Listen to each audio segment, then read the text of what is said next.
Hello students, कैसे हैं आप सब लोग। आई होप आप लोगों ने सप्लाई चैप्टर अच्छे से पढ़ लिया है। आज हम लोग अभी इलास्टिसिटी ऑफ सप्लाई को पूरा खत्म करेंगे। कंप्लीट थियोरी, सारे डायग्राम, साथ में इसके सारे के सारे न्यूमेरिकल। सीयूईटी में एक भी क्वेश्चन माइक्रो से छूटेगा नहीं, इसकी मेरी गारंटी है। जो सीरीज चला रहा हूं ना 5 डेज की, वो एक भी मिस मत करना, एक भी वीडियो मिस मत करना। हर वीडियो के अंदर बहुत काम काम की बातें बताई हैं। तो अगर 10 चैप्टर है और हर चैप्टर से अगर दो दो तीन तीन क्वेश्चन, किसी में एक क्वेश्चन पूछा जाएगा ना, तो भी 25 क्वेश्चन जो आएंगे लगभग। माइक्रो की जो उम्मीद है 25 क्वेश्चन पूछेगा एनटीए, उसके अंदर हम सारा का सारा कवर कर रहे होंगे। इसी के अंदर से स्टार्ट करते हैं। Elasticity of supply, law of supply जो है ना, वो बात करता है प्राइस बढ़ेगा तो सप्लाई भी बढ़ेगा। कितना, ये लॉ ऑफ सप्लाई नहीं बताता, क्योंकि लॉ ऑफ सप्लाई एक क्वालिटेटिव स्टेटमेंट है कि प्राइस बढ़ेगा सप्लाई बढ़ेगा, प्राइस घटेगा सप्लाई घटेगा। अच्छा, बढ़ने का मतलब क्या होता है? 10 से 11 भी बढ़ रहा है, 10 से 12 भी बढ़ रहा है, 10 से 100 भी बढ़ रहा है, 10 से 1000 भी बढ़ रहा है। कितना बढ़ रहा है लॉ ऑफ सप्लाई नहीं बताता। उस चीज को अगर स्टडी करना, एग्जैक्ट क्वांटिटेटिव रिलेशनशिप स्टडी करनी है कि प्राइस कितना बढ़ेगा तो सप्लाई कितना बढ़ेगा, प्राइस कितना घटेगा तो सप्लाई कितना घटेगा, उस चीज के लिए हमें पढ़ना पड़ेगा इलास्टिसिटी ऑफ सप्लाई। यानी प्राइस के कितना बढ़ने से सप्लाई कितना बढ़ेगा और प्राइस की कितना घटने से सप्लाई कितना घटेगा। यानी कि इट मेजर्स, ये एक्चुअल में मेजर करेगा changes in quantity supply due to change in price of commodity. Price के चेंज होने से सप्लाई में जो चेंज आएगा, उस चेंज को हम लोग क्या बोलते हैं, उस चेंज को मेजर जिससे करते हैं उसे बोलते हैं प्राइस इलास्टिक सप्लाई। और एक क्वांटिटेटिव स्टेटमेंट है, जबकि लॉ ऑफ सप्लाई एक क्वालिटेटिव स्टेटमेंट है। ओके, अब ये 5 पॉइंट है हमारे पास, A B C D E, और हमें इन 5 पॉइंट पे देखना है degree of elasticity of supply. मैं अगेन बताऊंगा, जैसा आपने डिमांड के अंदर पढ़ा है बिल्कुल सेम है। इलास्टिक मतलब क्या होता है क्लास की, रिस्पॉन्स दिखेगा आपको, चेंज दिखेगा, वो इलास्टिक है। चेंजनेस दिखती है आपको, जैसे रबर होता है ना, इलास्टिक बदलेगा। लेकिन इन इलास्टिक का मतलब क्या है? देयर इज नो चेंज, है ना, नो चेंज, कोई भी चेंज नहीं आएगा। इन इलास्टिक मतलब नो इलास्टिक, तो इलास्टिक से पहले नो लगा दो, नो इलास्टिक, इन इलास्टिक। जैसे कंप्लीट मतलब पूरा, इन लगते ही वो इनकम्प्लीट अधूरा हो जाता है, उसी तरीके से इलास्टिक मतलब चेंज, इलास्टिक मतलब नो चेंज। 5 डिग्री के लिए लाइन खींचो। एक सबसे पहले करोगे एबीसीडी में, पहले 0, शुरू में 0 और एंड में इन्फिनिटी, ठीक है। फिर इन दोनों लाइन के बीचों बीच 1, फिर इनके बीचों बीच लेस देन 1, फिर इनके बीचों बीच मोर देन 1। नाम सेम है जो आपने लास्ट और डिमांड पढ़ा था। कोई चीज 0 है मतलब परफेक्टली इलास्टिक सप्लाई, कोई चीज इन्फिनिटी है मतलब परफेक्टली इलास्टिक सप्लाई। 1 का मतलब यूनिट, 1 का मतलब क्या होता है? यूनिट या यूनिटी। 1 मतलब यूनिटरी इलास्टिक सप्लाई, 1 से कम है लेस देन यूनिटरी, 1 से ज्यादा है मोर देन यूनिटरी।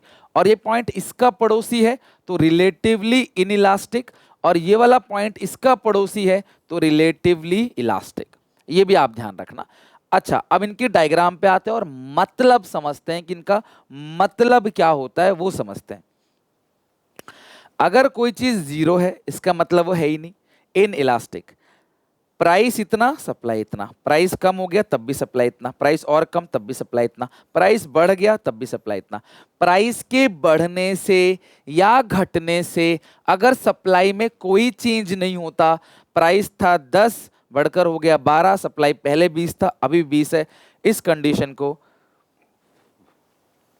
हम बोलते हैं perfectly in elastic supply. Perfectly elastic, price constant है, प्राइस बिल्कुल सेम है, सप्लाई फिर भी बढ़ता चला जा रहा है, 20 से हो गया 25, तो इसको बोलते हैं perfectly elastic supply. Price same है फिर भी सप्लाई बढ़ता चला जा रहा है।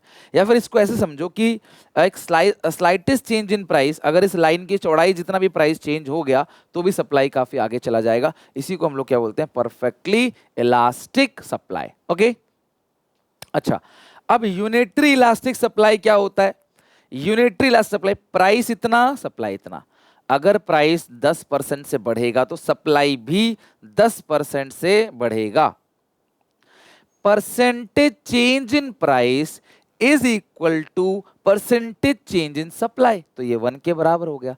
अच्छा 1 से कम क्या हो गया, एक बात आप यहां ध्यान रखना, ये चीज क्लास सीयूईटी में पूछा जाता है, बहुत इंपॉर्टेंट चीज है, क्या कि जो लेस देन यूनिटरी है ना वो इसका पड़ोसी है, रिलेटिवली इनलास्टिक। तो जहां से ये बन रहा है या जहां से ये उग रहा है वहीं से ये भी उगेगा। ये कहां से उग रहा है, एक्स एक्सिस से, तो ये भी कहां से उगेगा, एक्स एक्सिस से, ठीक है। लेकिन इसको अगर और पीछे की तरफ लेके जाओगे तो ये वाई एक्सिस के नेगेटिव इंटरसेप्ट से टच होकर निकलता है, तो आप समझ जाना ये लेस देन यूनिटरी है। ये वाई एक्सिस का पॉजिटिव है, एक्स एक्सिस का पॉजिटिव है, एक्स डैश नेगेटिव और यहाँ पे वाई डैश नेगेटिव। तो ये जो वाई डैश है नेगेटिव से ऐसे होके निकलता है, तो आप समझ जाना यहाँ पे इलास्टिक सप्लाई ये लेस देन यूनिटरी है या रिलेटिवली इलास्टिक है।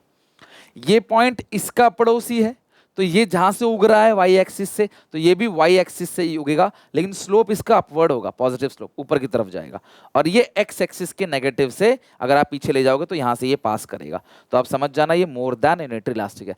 कैसे पहचानोगे, अगर वाई एक्सिस से है तो more than unitary, x axis से बन रहा है तो लेस देन यूनिटरी इलास्टिक। और ये पॉजिटिव है ना, वाई एक्सिस जो बोला मैंने ये पॉजिटिव से बोला, एक्स एक्सिस जो बोला मैंने पॉजिटिव से बोला है। तो देखना ये यहां से बन रहा है तो ये यहां से बन जाएगा, ये यहां से बन रहा है तो ये यहां से बन जाएगा, सेम एक्सिस से पड़ोसी। बीच वाला तो पता है ओरिजिन से ही बनेगा, जो बीच वाला है ना वो ओरिजिन से ही बनेगा, और वो क्लास इक्वल टू क्या रहेगा यहाँ पे, यूनिटरी इलास्टिक, यानी कि जितना परसेंटेज चेंज प्राइस में है उतना ही परसेंटेज चेंज आपको सप्लाई में देखने को मिलेगा। तो नाम समझ आ गया, डिग्री समझ आ गई, साथ में सारे डायग्राम और मीनिंग भी समझ आ गया इलास्टिसिटी ऑफ सप्लाई का। अब इलास्टिसिटी ऑफ सप्लाई को मेजर करने के लिए हमारे पास पहला मेथड है परसेंटेज मेथड।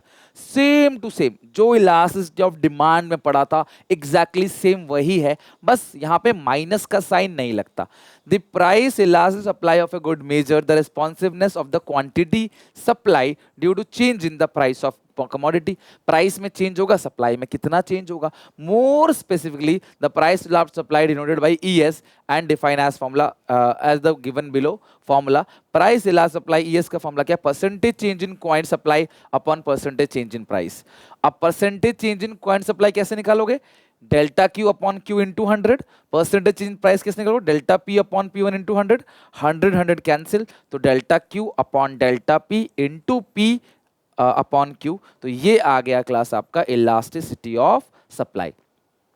थोड़ा सा और अगर मैं फॉर्मूला खोल के दिखाऊं तो मैं, जैसा आपने डिमांड में पढ़ा वैसे ही, तो फॉर्मूला क्या है basically, percentage change in quantity supplied upon, ये जो क्वांटिटी सप्लाइड लिखते हैं ना बेटा ये प्राइस की वजह से लिखते हैं।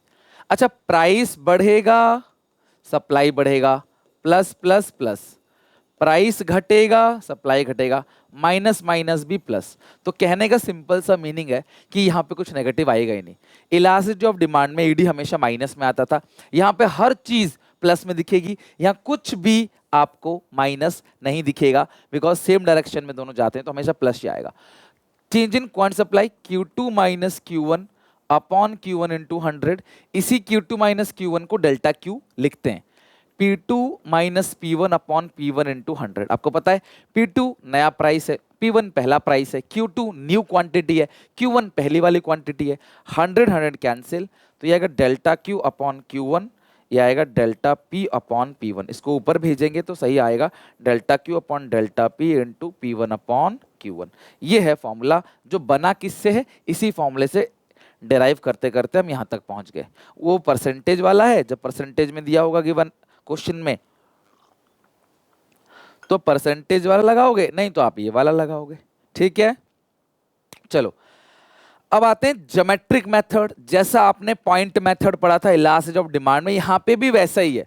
तो यहाँ पे देखो ज्योमेट्रिक मेथड, यहीं से क्वेश्चन पूछता है सीयूईटी में कि अगर ये 1 के बराबर है तो ये ऐसे बिल्कुल ओरिजिन से निकलेगा 1 के बराबर।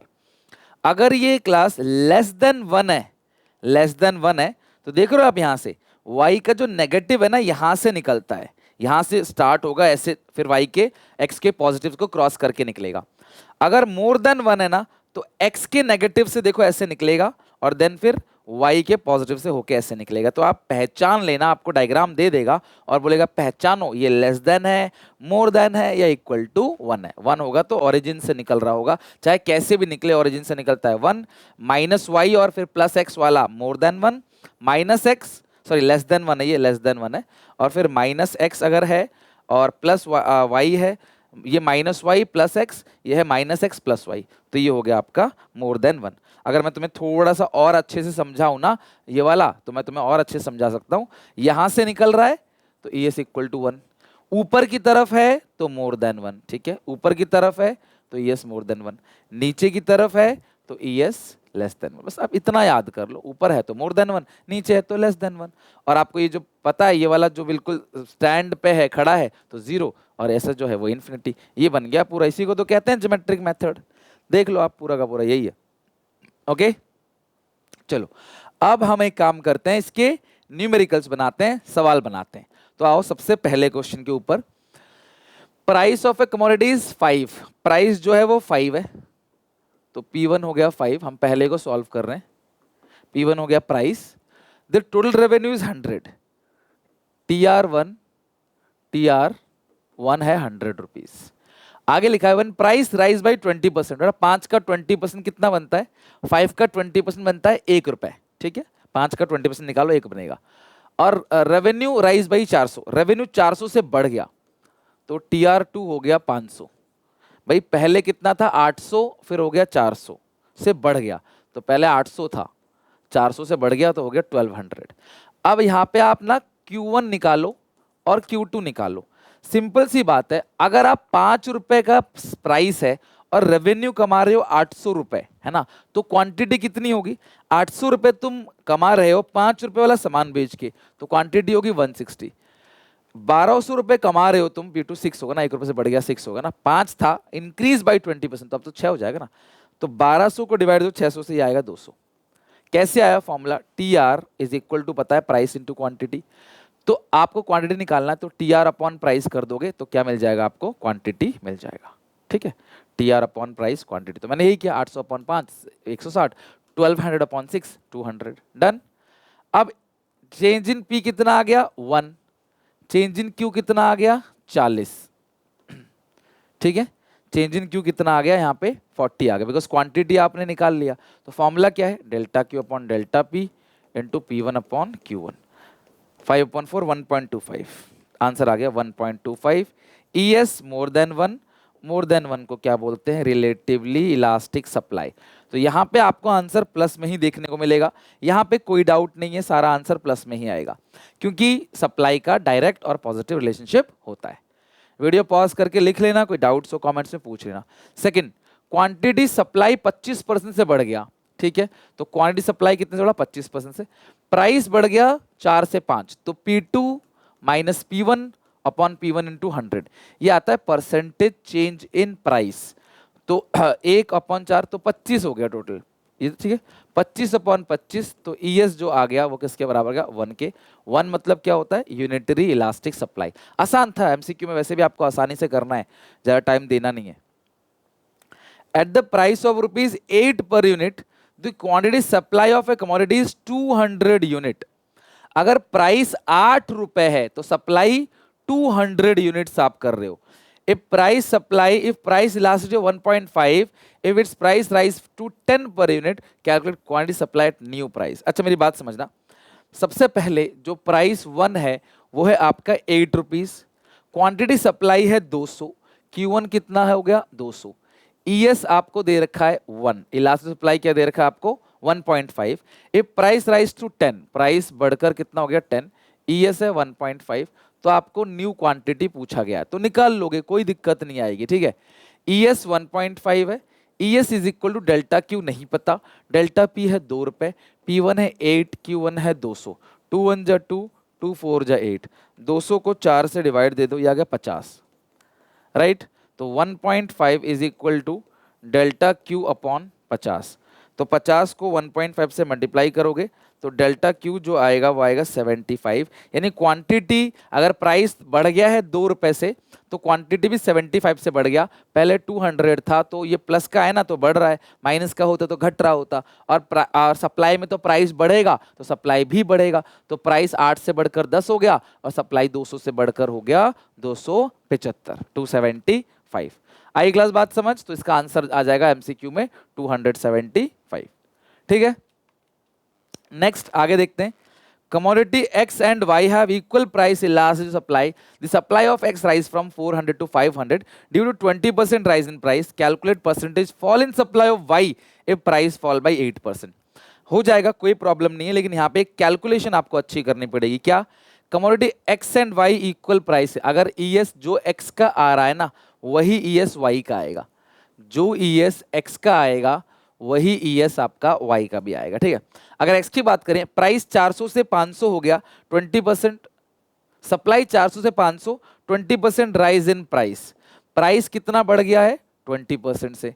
सप्लाई हो गया 500 से 400, तो Q2 minus Q1 upon Q1 into 100, तो इस 100 अपॉन 400 ये 25% आ गया ऊपर, नीचे 20, तो 25 अपॉन 20 मतलब हो गया 1.25।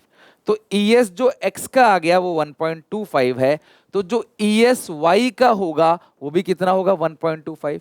और इलास्टिक सप्लाई का फॉर्मूला क्या होता है? Percentage change in quantity supply upon percentage in price. तो प्राइस फॉल बाई 8%, प्राइस घट गया 8% से, तो percentage change in quantity supply निकालना है। 8 को आप मल्टीप्लाई करो 1.5 से, 12%, तो माइनस 12% आ गया answer, percentage change in supply. ठीक है, अच्छा 1.25 था यार, गलती से 1.5 लिख दिया। 1.25 है ना यहाँ, तो 1.25 इंटू 8 10 आएगा, फिर माइनस का 10%। ठीक है, चलो लिख लो फटाफट। ये वाला क्वेश्चन भी हमारा हो गया अच्छे से। लास्ट क्वेश्चन, देन हमारा ये चैप्टर तो पूरा खत्म हो जाएगा। नेक्स्ट क्वेश्चन पे आते हैं। At the market price of 10, quantity supply 4 है, मार्केट प्राइस 30 हो गया, द प्राइस इलास्टिक देखना 230। ठीक है, तो आपको इलास्टिक सप्लाई 1.25 है, तो इलास्टिक सप्लाई दे रखा है 1.25 is equal to delta Q हमें नहीं पता, डेल्टा पी पता है, प्राइस 10 से बढ़कर 30 हो गया तो डेल्टा पी हो गया 20 इंटू P1 10 है और Q1 कितना है क्लास? 4। ठीक है, प्राइस 10 से बढ़कर 30, डेल्टा पी हो गया 20 इंटू P1 10 है और Q1 4 है। अब सॉल्व कर लो, 0 से 0 कट गया, 4 2 जा 8, 8 को 1.25 से करो 10 आएगा, अभी क्या था ना, तो 10 डेल्टा क्यू 10 आ गया। डेल्टा क्यू 10 मतलब क्वांटिटी में चेंज 10 का है, तो पहले क्वांटिटी कितना था यहाँ पे? पहले था 4, तो न्यू क्वांटिटी कितना आ जाएगा? आंसर 14, न्यू क्वांटिटी 14 है। अगर तुम्हें फॉर्मूले से निकालना है तुम फॉर्मूले से निकाल लो। डेल्टा क्यू का फॉर्मूला क्या होता है? Q2 माइनस Q1, 4 उधर भेज दो तो 14 हो गया Q2। आपको यही तो पूछा है न्यू क्वांटिटी, तो प्राइस अगर बढ़ेगा तो सप्लाई भी क्या हो जाएगी? बढ़ जाएगी। ठीक है, चलो अच्छा, अगर ये इलास्टिसिटी 1.25, इसका मतलब क्या है कि प्राइस अगर 10% से बढ़ेगा तो सप्लाई 12.5% से बढ़ेगा, 12.5% से बढ़ेगा। प्राइस अगर 100% से बढ़ेगा तो सप्लाई 125% से बढ़ेगा। अगर किसी क्वेश्चन में ES2 दे रखा है तो प्राइस अगर 10% से बढ़ेगा तो सप्लाई 20% से बढ़ेगा। प्राइस अगर 10% से घटेगा तो भी सप्लाई 20% से घटेगा। तो ये घटना बढ़ना दोनों हो सकता है, डायरेक्शन सेम होंगी, यानी प्राइस और क्वांटिटी डायरेक्शन सेम होगी। That's it. तो हमने इलास्टिसिटी सप्लाई भी हम लोगों ने अच्छे से कर लिया। आई होप आपको मजा आएगा, चैप्टर में सीखने को मिला होगा। तो वीडियो को लाइक करना, शेयर करना दोस्तों में, और SPCC ऐप पे जो मॉक्स है बताओ कैसा जा रहा है मॉक्स और कितने नंबर आ रहे हैं और कैसे लग रहे हैं, मुझे बताओ कमेंट सेक्शन में। मिलते हैं नेक्स्ट वीडियो में, टेक केयर, बाय बाय।